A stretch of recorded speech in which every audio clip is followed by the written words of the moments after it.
साथियों, कृषि के विषय पर कुछ वक्तव्य पेश कर रहा हूँ।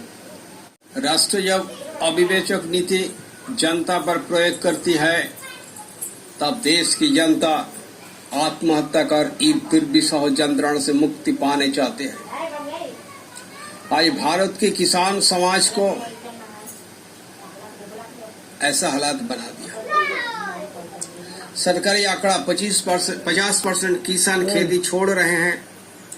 रिपोर्ट के मुताबिक 90% किसान ऋण से ग्रस्त है। देश की 70% आबादी खेती से निर्भर है। देश के जीडीपी का 20% यानी 2 लाख करोड़ रुपया खेती से आती है। किसान पूरा देश में अन्न देते हैं। किसान का क्रय शक्ति बढ़ने से देश की उत्पाद की भी मांग बढ़ती है। इससे राष्ट्रीय विकास दर भी बढ़ती है। तथापि किसान की क्रय शक्ति साधारण क्लार्क या चपरासी से 7-8 गुना कम है।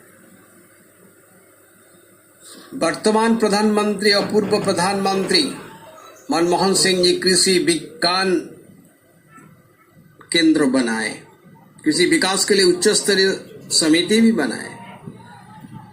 राष्ट्रीय कृषि अनुसंधान परिषद भी है।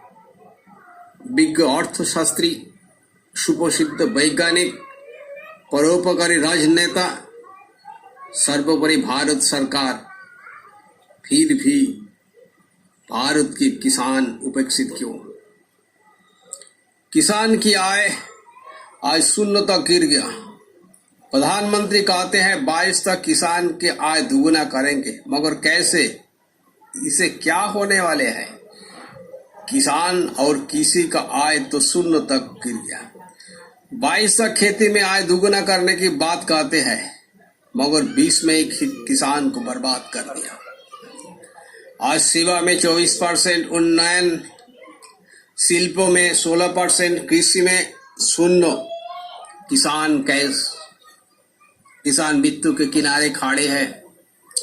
देश में एक सर्वमान्य नीति होना चाहिए। एक सैनिक शहीद होते हैं तो लाखों करोड़ों रुपये दिए जाते हैं, मगर किसान लाखों शहीद हुए, कुछ हासिल नहीं हुआ। सरकार की कारनामा ऐसा ही है। 1995 से 2018 तक यानी 19 तक 3,10,438 किसान आत्महत्या किए। ये एक दुखद बात है कि आजादी के 100 साल के बाद, गांधी जी के सत्याग्रहण के 100 साल के बाद भी किसान आत्महत्या कर रहे हैं। आज 70% किसान परिवार विपन्न के राह पर खड़ी है। किसान श्रमिक शोषित हो रहे हैं। आज देश की 598 कृषि विज्ञान केंद्र विपन्न, 383 शेष परियोजना, 40 से 50 साल तक संस्कारहीन, नया सिंचाई व्यवस्था बंद, देश की जल संपद नष्ट हो रही है, खाद, बीज, औजार आकाश मूल्य, नदी सूख रही है, तालाब विलुप्त हो रही है। भारत की कोई भी राज्यों में पर्याप्त बिजली नहीं मिलती। डीजल पेट्रोल आकाश मूल्य, कैसे खेती होगी? संसद विधानमंडल का राज्य व्यवस्था किसान विरोध।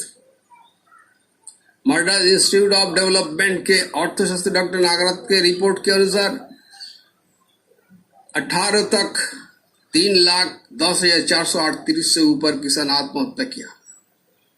आंध्र प्रदेश, महाराष्ट्र, कर्नाटक में किसान आत्महत्या सर्वाधिक। देश में किसान आंदोलन तो उस पर गोली चलते 7 की मौत। नेताओं को यूपी एक्ट में अरेस्ट किए गए। एमपी में हाईकोर्ट, सुप्रीम कोर्ट के आदेश के बाद भी सरकार नीरव। मोदी सरकार के समय तमिलनाडु के मृत किसान के नरमुंड लेकर चंद्र मंत्र में 42 दिन तक आंदोलन किया, मगर सरकार कुछ नहीं किया। यह शर्मनाक घटना। आज 7 महीने से ऊपर किसान आंदोलन तो केवल एमएसपी के लिए दिल्ली, गाजियाबाद आज जनस्रोत में प्लावित। किसान आत्मनाद कर रहे हैं। उधर विदेशी कृषि उपज को भर्तुकी देकर आयात किए जा रहे हैं, मगर देश की किसान का माल काम पर बेचना पड़ रहा है। किसान श्रमिक युवकों का क्या हाल है। उधर अन्न उत्पादक किसान श्रमिक युवा मर रहे हैं और अवकाश भोगी मुनाफाखोरी पूंजीपति मर रहे हैं। आज जनता की आर्थिक अधिकार लूट कर खा रहे हैं। पूर्व प्रधानमंत्री नमोसिंह राय एवं वर्तमान प्रधानमंत्री मनमोहन सिंह जी का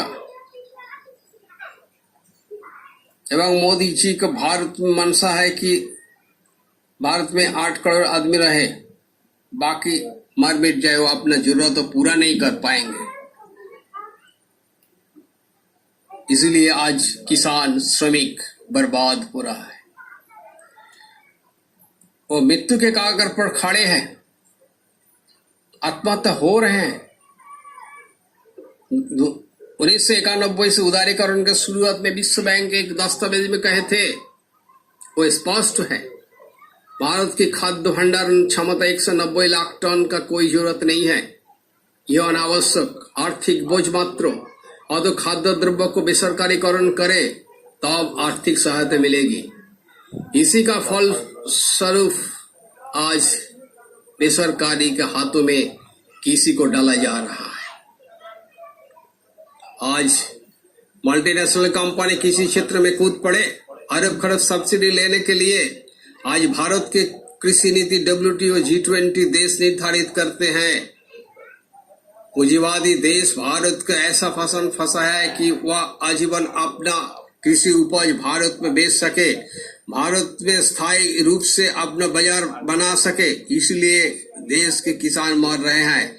लाभजनक मूल्य नहीं, सब्सिडी नहीं, अन्न सुविधा नहीं, रिजर्व बैंक का भी वही निर्देश, कृषि में निवेश, आर्थिक बर्बादी। लेकिन ये भूल गए कृषि से देश आगे बढ़े, किसी देश को खाद्य स्वावलंबी बनाए।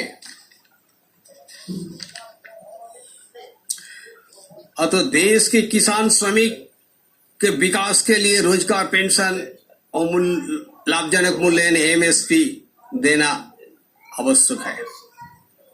विश्व के विकसित देश England, France, Spain, Italy, Germany, America, Canada, China, Singapore अपना देश की विकास करने के लिए सबको रोजगार, पेंशन, भविष्य निधि प्रदान करते हैं, तब देश आगे बढ़े। मगर भारत किया क्या, जिसका 30,000 करोड़ रुपए से ऊपर सालाना बजट है। दूसरी ओर विश्व का कृषि नीति और खाद्य नीति एक भिन्न तरह। WTO, वर्ल्ड बैंक और G20 देश अपना किसान को हर साल लाखों करोड़ों डॉलर पेंशन देते हैं, लाभजनक मूल्य देते हैं, यानी MSP देते हैं। अमेरिका अपना किसान को हर साल 60,000 मार्किन डॉलर सहायता करती है। America, England, China, France, Japan, Italy, Germany सबका कृषि नीति एक, मगर भारत की कृषि नीति भिन्न। हमको WTO, वर्ल्ड बैंक में उदारीकरण के बारे में पुनः विचार करना होगा। आज भारत की अर्थनीति में एक साधारण कर्मचारी को हर महीना एक निर्दिष्ट धनराशि मिलती है, मासिक वेतन वृद्धि भी मिलती है, DA, TA, medical allowance, increment और सुविधा भी मिलती है जो वेतन से 2 गुना से अधिक है। लेकिन एक किसान, श्रमिक, युवा इससे अनेक गुण पीछे पड़े हैं।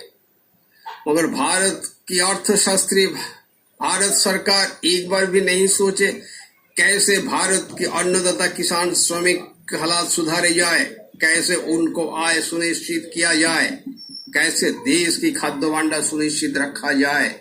मगर किसान का कोई विकल्प नहीं है, उनको आय सुनिश्चित करना ही होगा। ऋण नहीं, लाभजनक मूल्य चाहिए, पेंशन चाहिए, MSP चाहिए, भविष्य निधि चाहिए, तब देश की प्रगति, तभी भारत की प्रगति। संपर्क करें B-Poddar 9614610911 9614610911।